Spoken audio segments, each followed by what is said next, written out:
Ayan mga viewers, muli balik uli ako sa inyo. Ayan, may tanim akong mangga dito. Dinidiligan ko ito mga viewers, yung mangga pag umuulan. Ayan, para magandang tubo niya, tamo sariwa-sariwa. Buhay na buhay yung mangga. Ang ganda ng kanyang sibulo. Dinidigligan ko itong mangga nito pag ting umuulan lang. Ayan, pag hindi siya umuulan, pag tag-araw hindi ko siya dinidiligan. Ganda ng mga dahon ng halaman na ito, yung halaman na halaman na tawag dito, olivera pala. Ayan, ganda siya ng ganda ng sibol niya, sariwa-sariwa. Itong mangga, ganda na siya, sariwa-sariwa. Ganda ng sigla-sigla ng katawan ng mangga. Maganda pang magdilig kayo ng halaman, mga tanim nyo, umuulan, para maganda. Tsaka may alaga rin ako na 2 itik. Yan. Itong itik na itong alaga ko nito, masilan to mga ka-viewers. Pag binibigyan ko na ng tubig na natural lang galing sa bumba, sinusukan nila mga viewers yung tubig na binibigay ko, o kaya dinudura nila sa akin. Ngayon ayaw nila yung tubig inumin. Pag inapakan nila, nilalagyan ko ng inumin to, ayaw nila inumin. Tinatapakan nila yung lagyanin ng inumin, bumabalik na dyan, natatapon.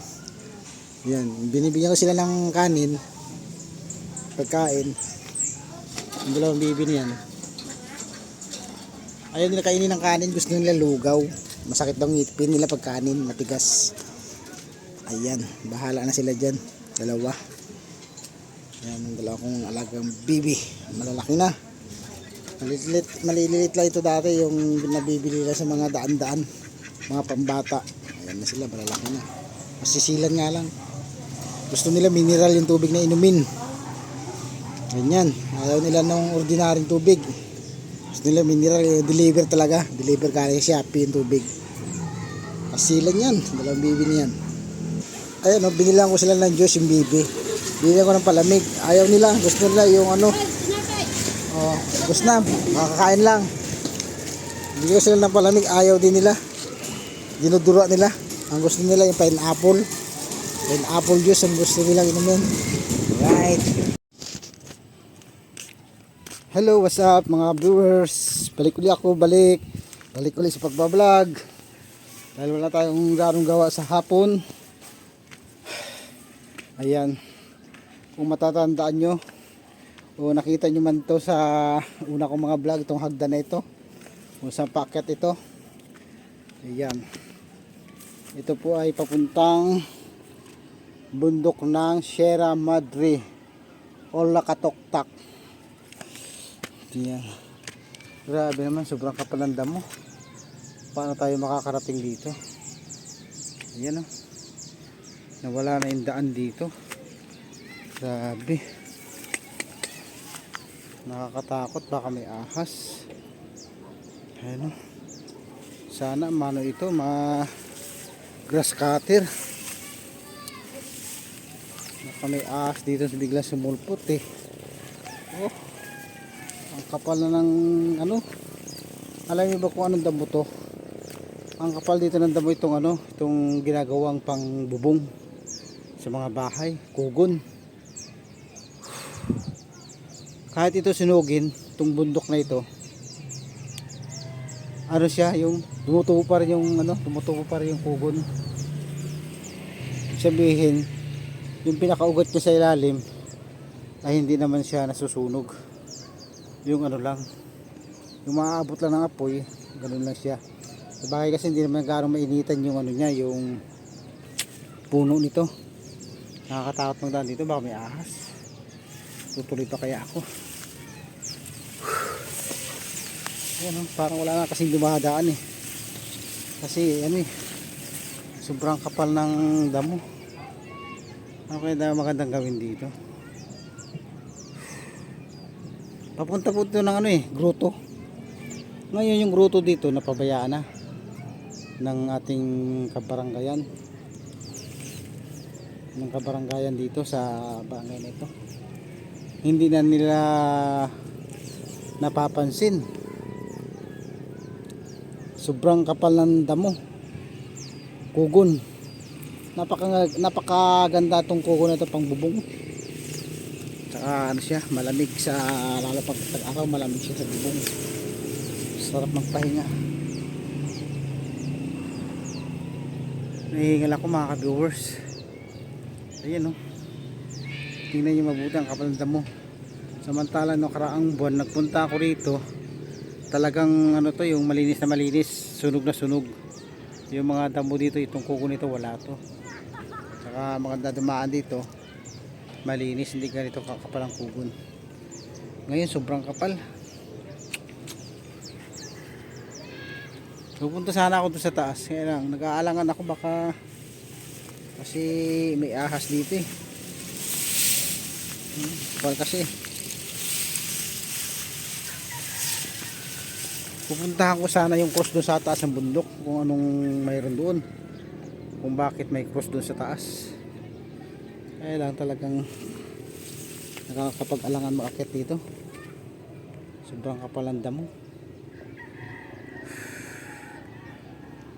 Ilang baitang pa lang yung ano ko, yung naakyat dito. Ilang baitang pa lang. Maganda ito sana mga viewers. Ito may kung mayroon sana mahiraman na ano, na grass cutter. Kahit ito lang yung madaanan no. Yung malinisan papunta doon sa gruto. Kasi yung gruto talaga dito, sa totoo lang napababayaan na. Ayan, may kuryente naman siya oh. Pupunta doon sa gruto. Ayan, may kuryente siya. Itong ano to, wala nang ilaw. Wala na rin. Dati maganda dito, maraming namamasyal dito, maraming pumupunta sa lugar na ito. Ngayon napabayaan na siya.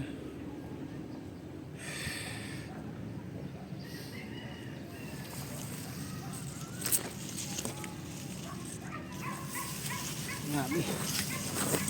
Punta sa mga damo mga ka-viewers. Sige tayo makalusot. Lakas ang ano, damo. Ayan. Hawiin lang natin mga damo.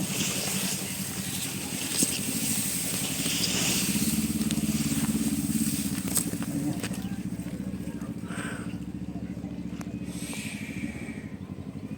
Nakakita naman ako pa unti-unti. Kasi gabi na eh. Gabi na mga viewers. Siguro ano na to, mag-alas 6 na ng hapon. Tuloy tayo, akit tuloy tayo.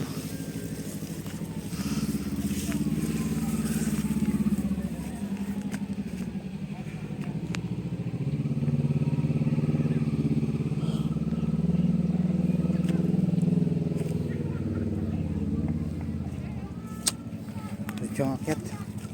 Dito banda hindi siya ganong madamo. Kung mapapansin nyo, makikita ka agad yung daan, yung pinakahagdan.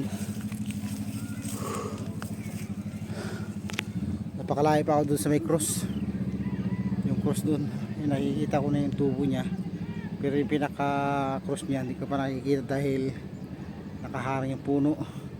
Yung dating punong nadadaanan ko noon nung pumunta ako dito ay siguro nakalipas ng mga 2 buwan, 3 buwan. Maliliit pa lang yung mga puno na akasya na ito. Ngayon, ang lalaki na oh. Papakita ko sa ayan oh. Yan, lalaki na. Dati ako mas mataas sa kanila. Yung dumaan ako dito, pumunta ako. Ngayon, sila na ang mas mataas sa akin. Kaya pa tayo kunti. Sana mga viewers, shout out sa inyong lahat. Pakisuportahan na lang po yung aking munting channel. Shout out sa inyong lahat. Kahit pa paano nakikita ko, nadadagdagan ng isang subscribers ko. Salamat sa nag-subscribes. Maraming salamat. Nakaabot na po ako sa 912 na po. Salamat po sa nag-subscribes. Siguro po sisipagin na ako nito mag-vlog kasi parang unti-unti ko na nakikita na nadadagdagan ng aking subscribers. Kung malinis sana dito, maganda magtanim dito mga ka-viewers. Maganda magtanim ng gulay dito sa lugar nito. Kasi pwede naman taniman to eh. Maano pa siya, malilinisan pa siya. Talagay mo mga talong, okra, sitaw. Yung gulay tinatawag na gulay bundok, kaingin. Ganun. Kaya po pwede taniman to. Kasi malinis naman doon banda, maganda siya magtanim. Saka dito sa kabila. Hindi lang kasi napapansin to ng barangay kaya ganito eh. Yung naging kalagayan ng bundok na ito. Ito po yung ano, mga bahay sa baba. 'Di ba? Tapos maganda sana dito may upuan, pahingahan ba na pupunta. May kubo, tapos makikita mo yung tanawin. Yan. Yung matas na bundok yan. Tapos sa kabila ay ano, yung dagat. Yan. Tapos yung kabila na yun, ayun kung makikita nyo, yung bundok na ginigiba. Tapos dito sa kabila, meron din dyan. Yung kabilang ano yun, magubat na yan, sa kabila nyan. Ganyan din nangyari. Hindi na ako magtutuloy doon mga ka-viewers. Grabe talaga, sobrang kapalanda mo. Siguro hanggang dito na lang ako. Ayan. Ayan, muli ako nagpapasalamat sa nag-subscribe sa akin. Pabalik na ako. At paano nagdagdagan, naging dati ano eh 908 lang. Tapos naging 909, naging 10, 11, tapos tinignan ko ulit kanina, subscribers ko 912 na. Salamat, maraming salamat sa nag-subscribe. Alam mo, may kikwento ko lang sa inyo. Meron sana akong gustong tulungan ng kaibigan eh, na dati kong kasama na tricycle driver. Ayan, ikot ko lang yung camera. Ayan, dati siyang tricycle driver, parehas kami. Gusto ko siyang tulungan kasi mayroon siyang sakit, hindi na siya nakakapagpasada. Doon na lang siya sa kanila.